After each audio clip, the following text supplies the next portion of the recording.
Welcome back नाजरीन। Summer Minallah साहिबा, mindset, Jamshed दस्ती, झूठी मुख्तारा मई, सुप्रीम कोर्ट का सच्चा फैसला। बिल्कुल, थैंक यू, बहुत शुक्रिया, आपने मेरी बात की वजाहत इस क्लिप से कर दी अरशद साहब। मैं एग्जैक्टली इसी माइंडसेट की बात कर रही हूँ। ये सिर्फ जमशेद दस्ती साहब की सोच या माइंडसेट नहीं है, ये हमारे सोसाइटी के हर तबके में पाई जाती है। और मैं उसके साथ साथ सिर्फ एक कमेंट करूंगी। मैं सुबह से टीवी प्रोग्राम्स पे देख रही हूँ, यही जो इनका एक आर्ग्यूमेंट है कि मुख्तारा माई, जिसने मेरे मुताबिक इतनी हिम्मत की कि इस सोसाइटी में जहां के ये सोच इतनी ज्यादा प्रेवलेंट है, वहां उसने एक जुल्म के खिलाफ आवाज उठाई। और मैं इनकी इस बात की बिल्कुल तरदीद करती हूं कि एनजीओज की वजह से वो आगे बढ़ी हैं। और इस्लाम दुश्मन एनजीओज, यूरोप फंडेड एनजीओज, अगर ये कोई यूरोप फंडेड एनजीओज होती तो आज जनरल मुशर्रफ ने भी इसी तरह की बातें की। बिल्कुल, तो माइंडसेट में आज ये फैसला ना होता, आज रेमंड डेविस की तरह उसको 2 मिनट में इंसाफ मिल जाता। मुख्तारा माई के पीछे कोई नहीं था, इनके पीछे पूरा सिस्टम है जो कि इनको प्रोटेक्ट करेगा। और इस्लाम दुश्मन हम वो लोग हैं जो कि इंसाफ को नहीं इंप्लीमेंट होने देते। Abdul Razzaq, I am sorry Arshad, एक बात, अब्दुल रज़ाक मौलवी थे उस गांव के जिन्होंने सबसे पहले, कोई एनजीओ का नाम मैं नहीं ले रही, जिन्होंने कंडेम किया अपने फ्राइडे सरमन में, वो एक फर्द थे। इनको भी उनसे थोड़ा सा सबक लेना चाहिए। उनका जो जहन था वो ये माइंडसेट नहीं था, वो एनलाइटेंड था। झूठी डिग्री के एलिगेशन ना लगती माइंडसेट में। उनकी डिग्री, फरजाना भाई साहबा, क्या सुप्रीम कोर्ट में भी इस तरह का माइंडसेट प्रिवेलेंट है? इस जजमेंट से आपको क्या लगता है? बिल्कुल, मैं समझती हूँ कि ये सिनफी तासुब का माइंडसेट जो है, क्योंकि देखें कि जिस तरह की शहादतें मांगी जाती हैं रेप के केसेस के अंदर, और जजेस जिस तरह की शहादतों और एविडेंस से वो मुतमिन होते हैं, तो वो मैं समझती हूँ कि वो उस माइंडसेट की निशानदेही करता है कि जो कि एक अभी तक एक मैस्कुलिन, एक पेट्रियार्कल माइंडसेट है। क्योंकि अगर वो सिनफी हसासियत हो, अगर जेंडर सेंसिटिविटी हो, तो फिर वो कॉन्टेक्स्ट को भी देखेंगे। क्योंकि देखिए, एक इंसाफ सिर्फ जो है वो लीगल तो होता ही है, टेक्निकल सिर्फ नहीं होता, इंसाफ जो होता है वो नजर भी आना चाहिए। जज को पता होना चाहिए कि जो वो डिसीजन दे रहा है वो इंसाफ के असूलों के मुताबिक है, और इंसाफ दिखना चाहिए।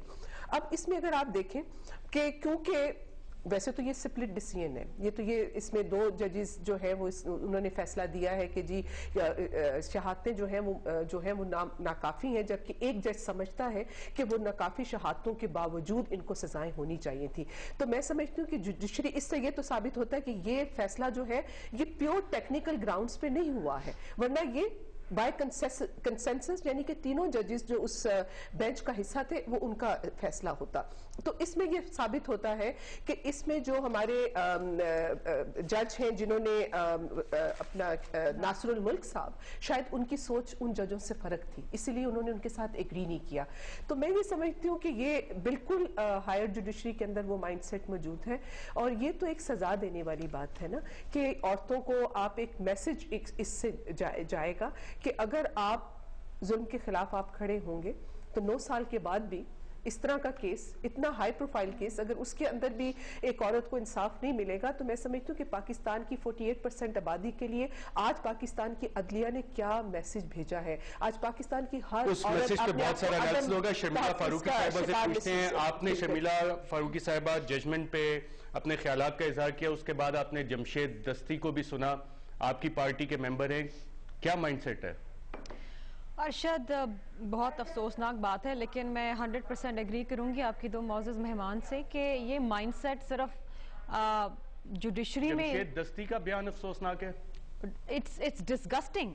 आप अगर मुझसे सुनना चाहते हैं तो मैं हैरान हूं, अफसुर्दा हूं कि आज हमारे पास ऐसे पार्लियामेंटेरियंस भी बैठे हैं, ऐसे मर्द हजरात भी बैठे हैं जो आज पार्लियामेंट में जाके भी ये माइंडसेट रखते हैं। और ये मैं सिर्फ जमशेद दस्ती की बात नहीं है, आज जब मुख्तलिफ लोगों से मैं बात भी कर रही थी तो मैंने ये देखा, लोगों ने कहा कि जी बस कमा लिया ना उसने जितना कमाना है। तो आप ये देखिए कि आज अगर जब औरत खड़ी होती है अपने लिए इंसाफ मांगने के लिए, तो सबसे पहले उसको और कंडेम किया जाता है, उसको और जलील किया जाता है। तो मुझे बताइए कि कहां से कोई औरत खड़ी होगी। आज लाड़काना में 9 साल की बच्ची के साथ ज्यादती हुई है, मुलजिम भी गिरफ्तार हुआ है, ना उसके घर वाले कोई केस परस्यू करेंगे और 4 दिन बाद उस मुल्जिम की रिहाई हो जाएगी जमानत के ऊपर। कौन लड़ेगा अदालतों में आके ये केस? कौन आएगा सामने? यहाँ तो एतजाज ऐसा ना आगे, वरना आप मुझे बताइए इसे ऐसे कितने सारे जो मुकदमे हैं पाकिस्तान भर की अदालतों के अंदर पड़े हुए हैं, साल गुजर जाते हैं, इनके पास पैसे भी नहीं होते उनको परस्यू करने के लिए। हम कहीं आके शोर करते हैं, कुछ एनजीओ शोर करते हैं, कहीं कुछ आ जाता है। कौन से वकील आते हैं फी सबीलिल्लाह? इतने बड़े बड़े वकील बैठे हुए हैं, वो तो सारे बड़े बड़े केसेस लेते हैं, 50 लाख फीस, 4 करोड़ फीस, लेकिन इनके लिए कौन आता है? किसी ने आज तक कोई सामने आया है कि चलें जी हम ये मुकदमा जो है फ्री ऑफ कॉस्ट लड़ते हैं क्योंकि ये एक सोशल इशू है, हमारे मुल्क की एक औरत के साथ कोई ज्यादती हुई? कोई नहीं आता। It's disgusting. Jamshed Dasti statement is disgusting, that mindset is disgusting. लेकिन ये सिर्फ प्रेवलेंट पार्लियामेंटेरियंस में नहीं है, ये प्रेवलेंट है सोसाइटी के अंदर, माशरे के अंदर, मीडिया के लोगों के अंदर है।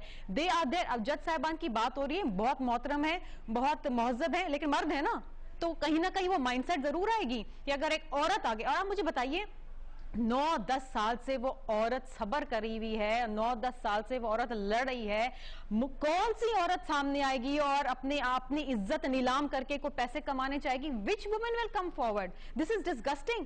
ये तो बातें सुन के मुझे दुख होता है कि ना जाने के डीजी खान की जो कोर्ट है, जो एंटी टेररिस्ट कोर्ट, जिसने ये फैसला दिया, सजा सुनाई, उन्होंने भी 7-8 मुल्जिमान को छोड़ दिया, लेकिन चलो 6 को भी अगर उन्होंने सजाए मौत दी है तो कोई तो एविडेंस होगी ना, सर्कमस्टांशियल एविडेंस तो है, दैट इज देयर। लेकिन वो हाई कोर्ट में जब जाते हैं तो उनको बरी कर देते हैं। 5 साल सुप्रीम कोर्ट लगाती है उनको बरी करने के लिए। अब आप बताइए कि इंसाफ मांगने आप कहां पर जाएं, कहां से? अब आप सुप्रीम को अगर आप किसी बहुत बड़े वकील को यहां बैठाएंगे ना, तो वो आपसे यही कहेगा नहीं जी नहीं, इसमें अदालत का या कोर्ट जज साहबान का कोई मसला नहीं है, वो तो जो एविडेंस पुलिस आपकी खराब है, आपका सिस्टम नाकारा है, ये बातें होंगी। भाई इंसाफ तो इवेंचुअली नहीं मिला ना, इंसाफ नहीं मिला। मैं आपको बताती हूं, सिस्टम पे भी बातें होंगी, उसको सही करने के बहुत से तरीके, और एक ऑप्शन होती है रिव्यू पिटीशन की। फरजाना भाई साहब, आज आप कुछ नहीं होना, कुछ नहीं होना, उस रिव्यू पिटीशन में कुछ नहीं होना, भूल जाए खुद उस वक्त तो, क्योंकि मुझे अपने तौर पे मेरा ये था कि मैं जाती तौर पे समझ रही थी कि कोई इतनी मायूसी थी कि मैं समझती हूँ कि सिस्टम में रिव्यू में जाना जो है वो अपना वक्त ज़ाया करने की मुतरादिफ है। लेकिन उसके बाद फौरन बाद जब मेरी मुख्तारा से बात हुई तो उसका भी बिल्कुल यही रिएक्शन था, और उसने कहा कि मुझे अब अदलिया अपनी अदालतों पे इत्मीनान नहीं रहा और मैं रिव्यू में नहीं जाऊंगी।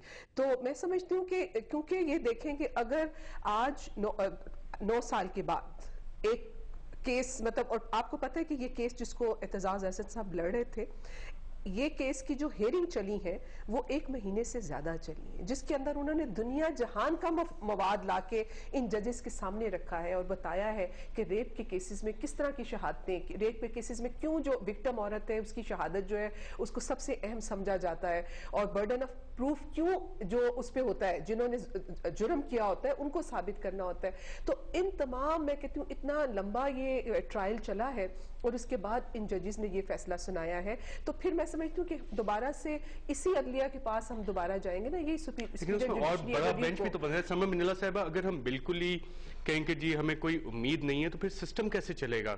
सिस्टम पे एतमाद तो जरूरी है ना। सुप्रीम कोर्ट में और भी जजेस बैठे हैं, बड़ा बेंच भी बन सकता है, तो हम इतना एतमाद क्यों खो गए? देखिए अरशद साहब, सबसे पहले हम इसके रूट कॉज पे नहीं पहुंचते कि 2 जरगे क्यों हुए। जब 2004 में सिंध हाई कोर्ट बेंच ने कह दिया कि इलीगल हैं जरगे, तो फिर एक इलीगल चीज खुद अगर ये फैसला दे रही है कि मुख्तारा माई को सजा दी जाए फॉर उसके भाई के क्राइम के लिए, ये भी इस पाकिस्तान में हमें ये कल्चरली सैंक्शन्ड वायलेंस सुनने में आता है कि आप एक लड़के पे इल्जाम लगा रहे हैं और पंचायत कह रही है कि इसकी बहन को रेप किया जाए।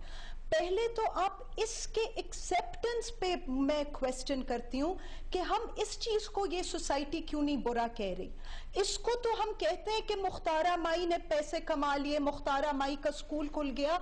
हम अपने आप को, अपनी इस सोच को क्यों नहीं कंडेम करते कि अगर सियालकोट में वो 2 लड़के मरे वो हमारी खामोशी की वजह से मरे। अगर मुख्तारा माई को इंसाफ नहीं मिलेगा वो हमारी डिनाइल और अंग्रेजी में कहते हैं we might have lost the battle but we are not going to lose. यहाँ पे एक वक्फा लेंगे और वक्फे के बाद अपनी गुफ्तगू जारी रखेंगे।